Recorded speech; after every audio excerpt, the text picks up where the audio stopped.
अथर्ववेदे अष्टमाष्टके प्रथमोऽध्यायः।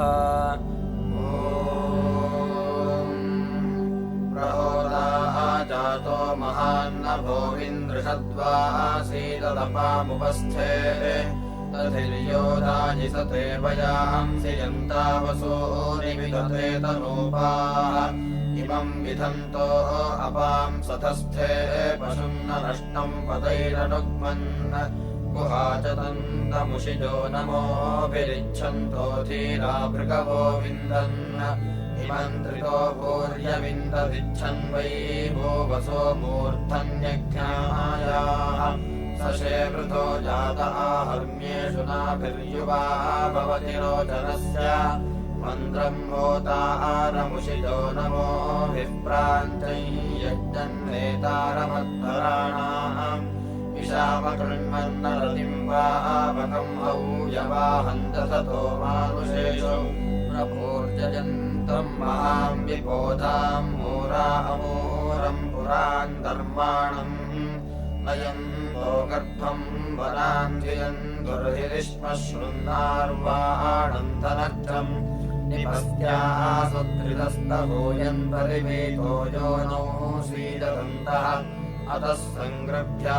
विशान्तमूना विधर्मणा यन्त्रैरीयते अस्याजरासोतमामरित्रा अर्चद्धो मासो अग्नयः पावकाः श्रुतिजयश्वाद्रासो पुरण्यवो वनर्षदो वायवो न सोमाः प्रजिह्वया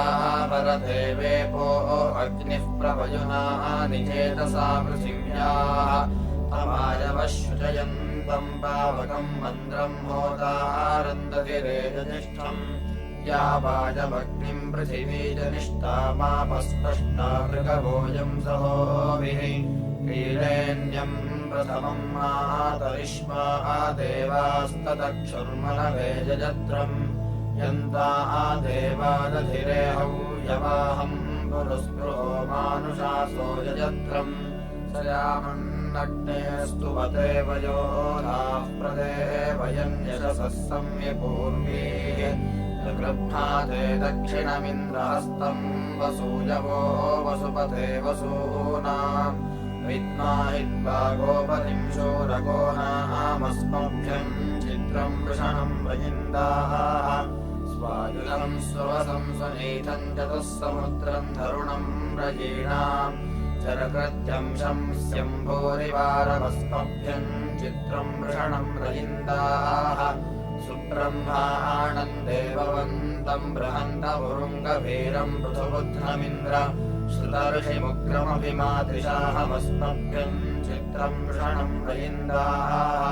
सनद्वाजम् विप्रवीरन्तरुद्रन्धनस्मृतम् शोशुवांसम् सुदक्षम्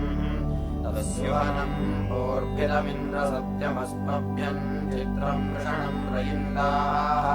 अश्वावन्तम् रथिनम् वीरवन्तम् सहस्रिणम् शतिनम् वाजमिन्द्र भद्रौरातम् विप्रवीरम् स्वर्षावस्मभ्यम् चित्रम् वृषणम् रयिन्दाः प्रसप्तकुमृतधेतिम् सुमेधाम् बृहस्पतिम् मतिरच्छाजिगाधि य आङ्गिरसो नमसोपसत्योऽस्मभ्यम् चित्रम् वृषणम् रयिन्दाः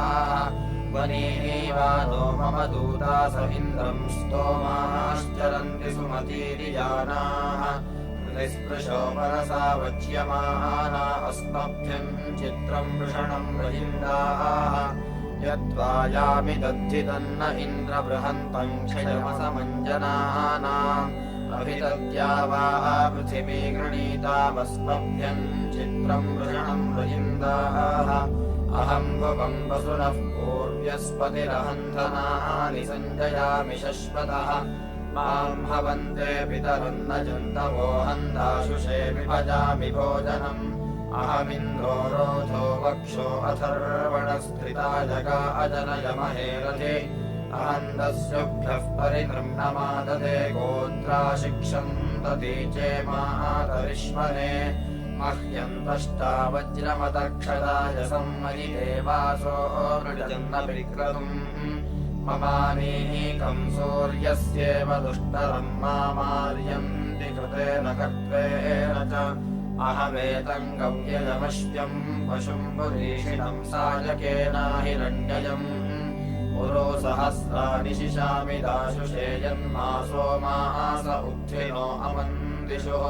अहमिन्द्रो न परादित्य इद्धनम् न मृत्यवेव तस्थे कदाचन सोममिन्ना सुन्वन्तो याचतावसु न मे पूरवः सख्येरिषाचन अहमेताञ्छाश्वसतोद्वाद्वेन्द्रम् ये वज्रम् युधये कृण्वत आह्वयमानाङ्गवहन्मनाहनम् दृढावदन्न नमस्युर्नमस्विनाः अभीदमेकमेको अस्मिनिष्याळभेद्वा किमुत्रयः करन्ति खलेन पर्षान् प्रतिहन्मिभूरि किम् मानिन्दन्ति शत्रवो निन्द्राः अहम् गुङ्गुभ्यो अतिथिग्वमिष्करमिषन्नवृत्रतुरम् विक्षुधारयम् यत्पर्णयज्ञ उत महाकरञ्जहे प्राहम् महे वृत्रहत्ये अशुश्रवे प्रमेन मे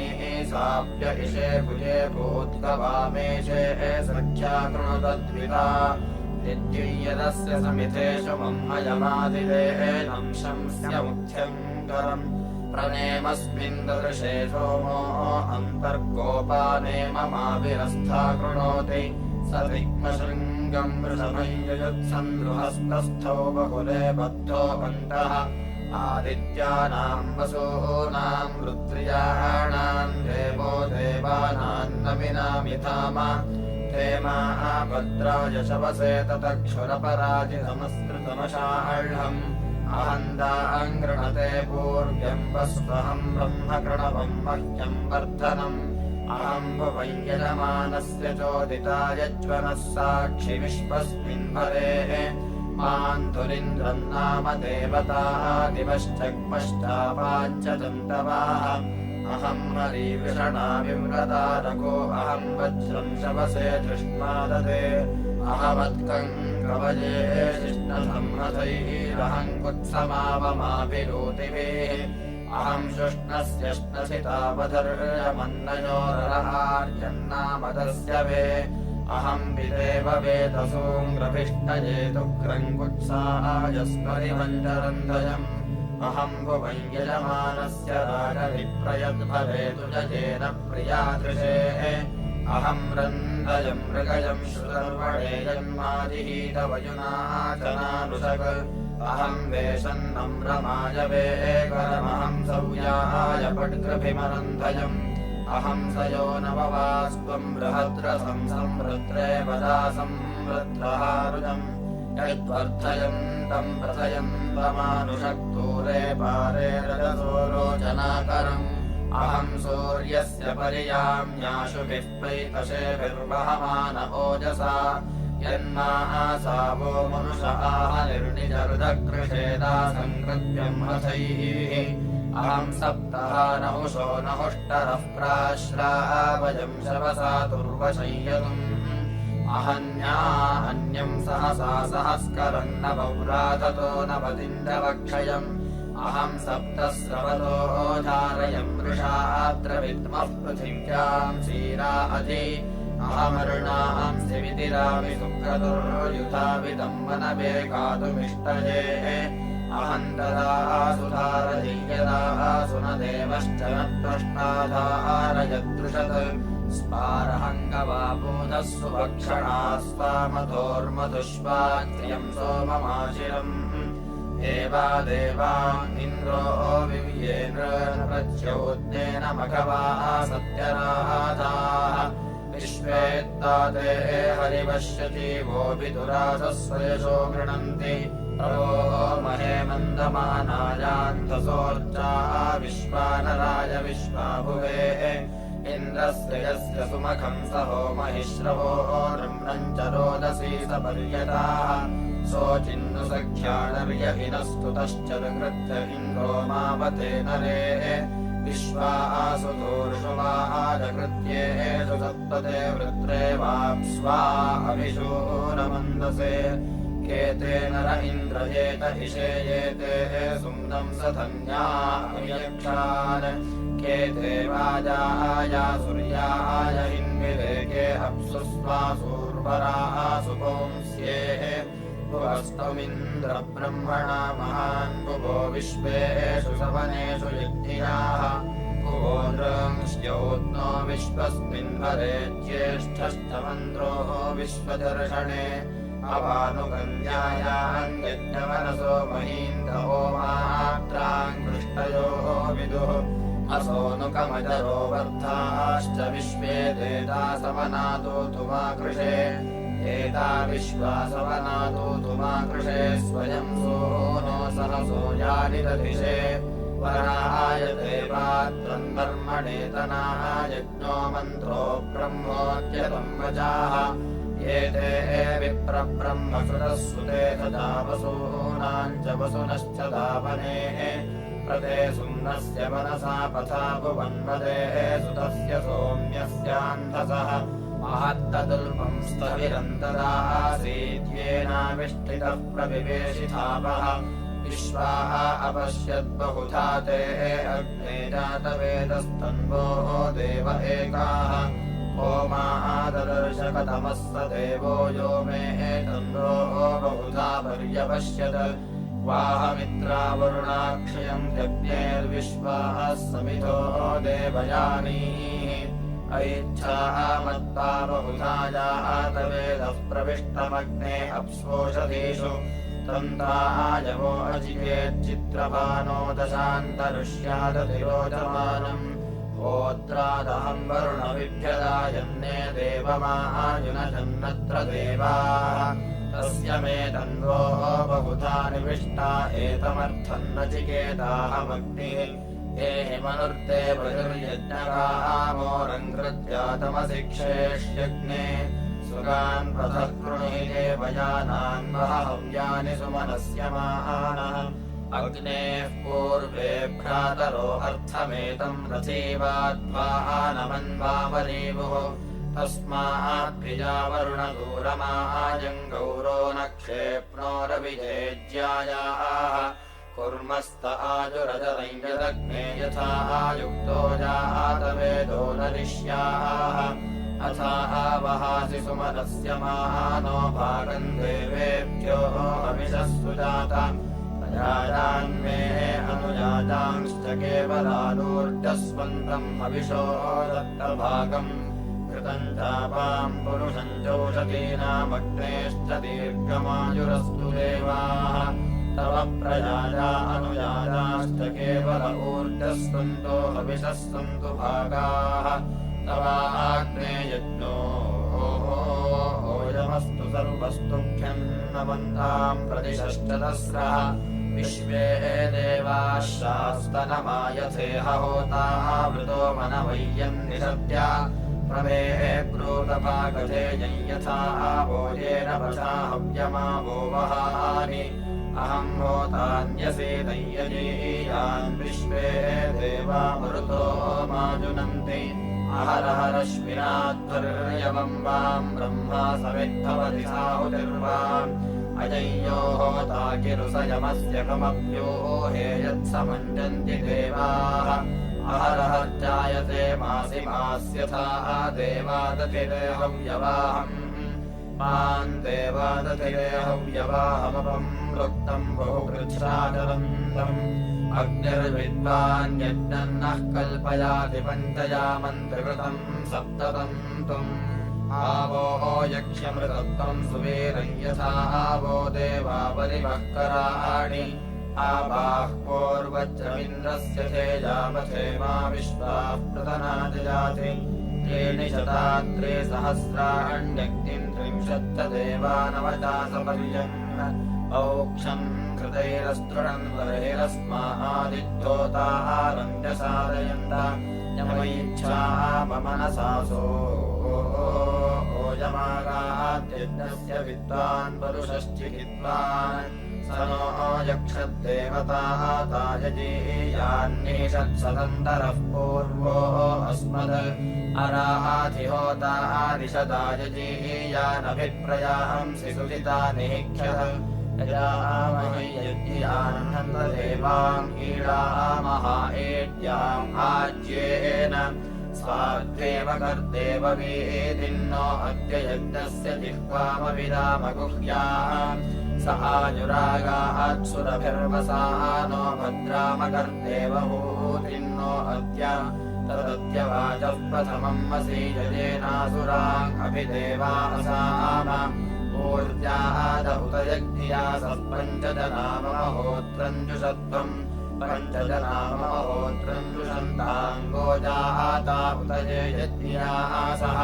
पृथिवीनः पार्थिवाद्वात्त्वम् हसोऽन्तरिक्षम् दिव्यात्वात् तस्मान् तन्तुम् तन्वन्रजसो भानुमन्विः ज्योतिष्मतः पथो रक्षति याकृतान् अनुर्पणम् वयतजो गुवामपोमनुर्भवजनयादैव्यञ्जनम् अक्षानो नह्यतनोदसोऽम्यानिष्कृणुध्वम् रशनाभूतविंशत अष्टावन्धुरम् वहताभितो रथय्येन देवासो अनयम् अभिप्रियम् अस्मन्मतीरीयते संरभध्वमुत्तिष्ठत प्रदरता सखायः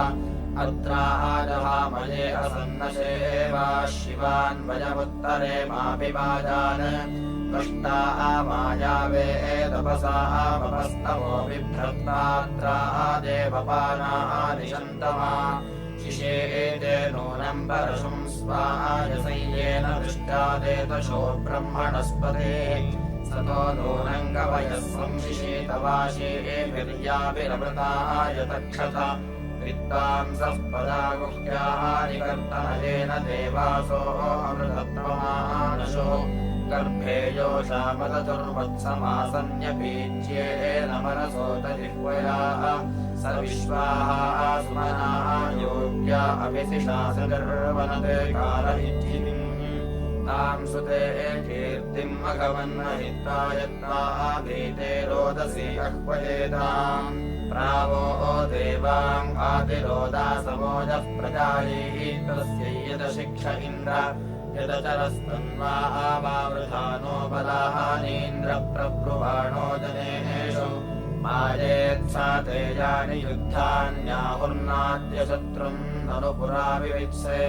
करुणुते महिमनः समस्यास्मत्पूर्वर्षयोऽन्तमावुः यन्मातरम् च पितरम् च साकमजनयथास्तन्वा अस्वायाः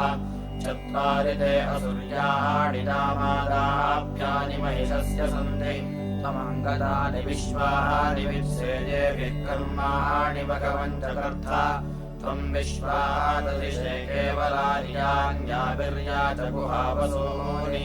काममिन्मे भगवन्नाविदारीस्त्वमाज्ञातात्वमिन्द्रासि दाता यो अदधा ज्योतिषि ज्योतिरन्तर्यो असृजन्मधुनासम् मधूनि अथ प्रियम् शोषमिन्द्रायमन्मः ब्रह्मकृतो गृहदुग्धादवाचि दूरे तन्नामगुह्यम् पराजैर्यत्वा भीते अह्वयेताम् वयोधै उदस्तभ्नाः पृथिवीन्द्यामपीके भ्रातुः पुत्रान्मघवन्दिद्विषाणः महत्तन्नामगुह्यम् पुरुस्पृग्येन भूतम् जनयोजेन भव्यम् प्रत्नम् जातम् ज्योतिर्यदस्य प्रियम् प्रियाः समविशन्त पञ्च आरोदसीह वृणारोदमध्यम् पञ्च देवाङ्कृतः सप्त सप्त चतुस्त्रिंशता पुरुषा विदष्टे सरूपेण ज्योतिषा विव्रतेन यदुषौच्छः प्रथमा विभानावजनयोजेन पुष्टस्य पुष्टम् यत्ते एजावित्तमवरम्बरस्य महन्महत्या असुरत्वमेकम् विधम् दत्राणम् समने बहूनायुवानम् सन्तम् परितो जगार देवस्य पश्यवाव्यम् महित्वाद्यामहारसह्यः समान शाक्मना शाको अरुणः सुवर्णायो महशूरः सनातनीडः यच्छिकेत सत्यमित्तन्नमोघम् वसुस्पार्हमुदजेतोददाताः अयिभिर्दते वृष्ट्यावंस्यानि येभिरौक्षद्रुद्रात्याय वज्री ये कर्मणः क्रियमाणस्य मन्नर्ते कर्ममुदजायन्त देवाः युजा कर्माणि जनयन् विश्वौजाशस्तिहा विश्वमनास्तु राषाढ वीद्वे सोमस्य दिवहावृथा नः शूरो निर्युधातमद्वस्योन इदन्त एकम् वर ऊत एकम् तृतीयेन ज्योतिषा संविशस्व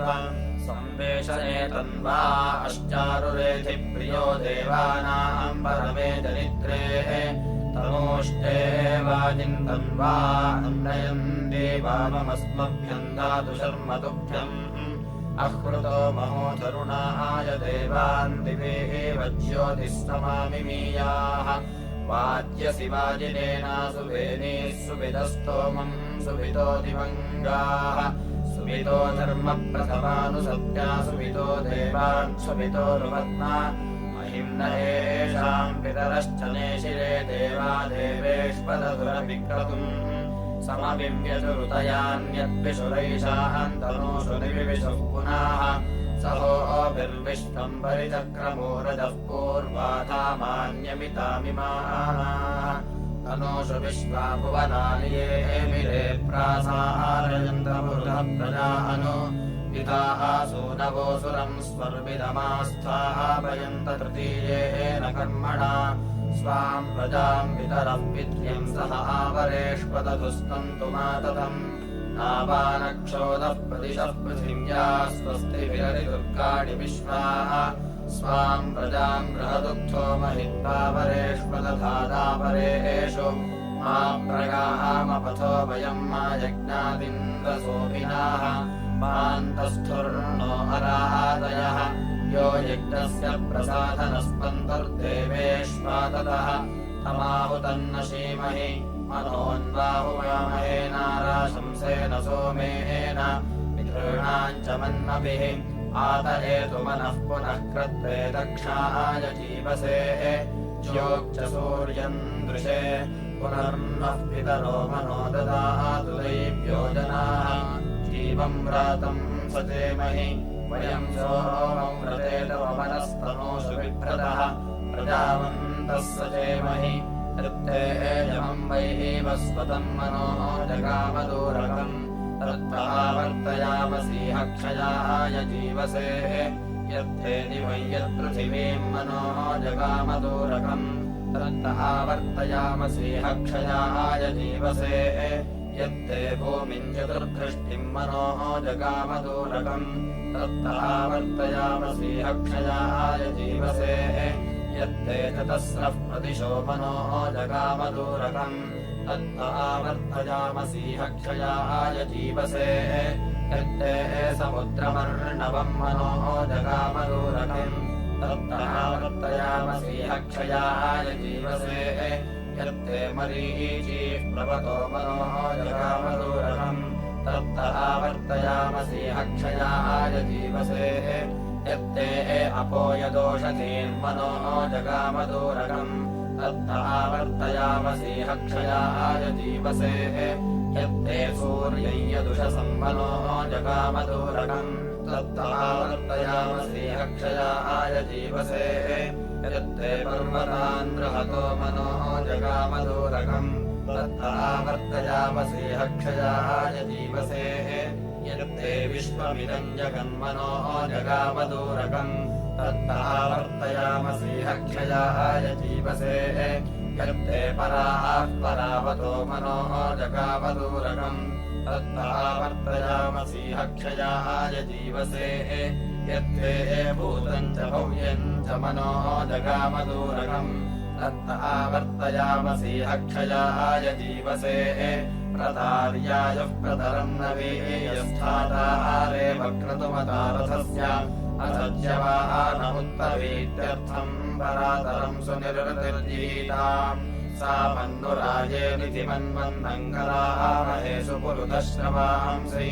तानो विश्वानि जरिताममत्तु परातरम् सुनिर्तिर्जीताम् अवेश्वा हरयः पौंस्यै भवे मत्योर्नवोमिम् गिरजो नाज्रान् तानो विश्वानिजरिताचिकेतपरातरम् सुनिरतिर्जीताम् पोषुणः सोममृत्यभे परादाः पश्ये मनुसूर्यमुच्चरन्तम् त्रिभिर्हितो जरिमासूनो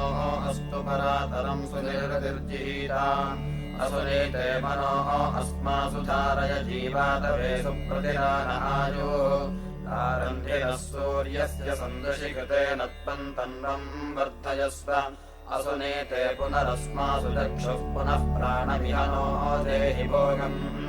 योऽपश्येम सूर्यमुच्चरन्तमनुमते प्रयानस्वस्ति पुनर्नो असुम् पृथिवी ददातु पुनर्द्यौर्देवी पुनरन्तरिक्षम् पुनर्नः सोमस्तन्वम् ददातु पुनः पूषापथ्या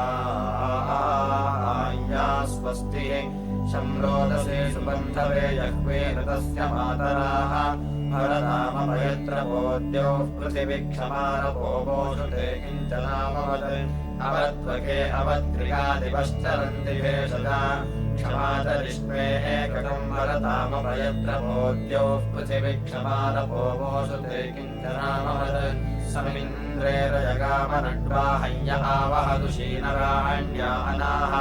भरतामपयत्रपोद्योः पृथिवीक्षमारपोषुते किञ्चनामवत् आजनम् द्वेषसन्दृशम् मायेनानामुपस्तुतम् अगन्मविभ्रतो नमाः असमातिम् निदोषणम् देशम् नियजिनम् रथम् भजे रथस्य सत्पतिम् योजनान् महिषान्निपातितस्थो वीरवान् उतापवीरवान् युथा यस्येक्ष्वाकुरुपौ व्रते देवान्मराय्येधते दिवेव पञ्चकृष्णयाः इन्द्रक्षत्रासमादिषु रथप्रोष्ठेषु धारय दिवेव सूर्यम् दृशे अगस्त्यस्य लद्भ्यः सप्तेयुनक्षिरोहिता पणेन्यक्रमेरभिविश्वान् राजन्नराजसाः अयम् मातायम् पितायम् जीवातुरागमत् इदम् तव प्रसर्पणम् सुमन्धवेहि गिरिः यथा आयुगम् वरत्रयानह्यन्ति तरुणायुगम् एवादाधारते मनोः जीवातवेन मृत्यवेधो अरिष्टदातये यथेयम् पृथिवीमहीदाधारे मान्मनस्पतेन एवादाधारते मनोः जीवातवेन मृत्यवेधो अरिष्टदातये नमादहम् वै एव स्पतात् सुबन्धोर्मन आपरम् जीवातवेन मृत्यवेधो अरिष्टदातये न्या अग्वातोपवातिन्यक्तपति सूर्याः नीचीनमज्ञातुहेन्यक्भवतु ते रपाः अयम् मे हस्तो भगवानयम् मे भगवत्तरः अयम् मे विश्वभेषजोऽयम् शिवाभिवर्षणः इदमिद्धारौद्रम् गूर्तवचा ब्रह्म कृत्वा शुद्ध्या मन्दराजौ क्राणाय तस्य पितरा ब्रह्मनेष्ठाः पर्षत्पक्षे अहन्ना सप्तहोतॄन् स इद्दानाय दभ्याय वन्वंश्यवानः सूदैरमिमीतवेदिम्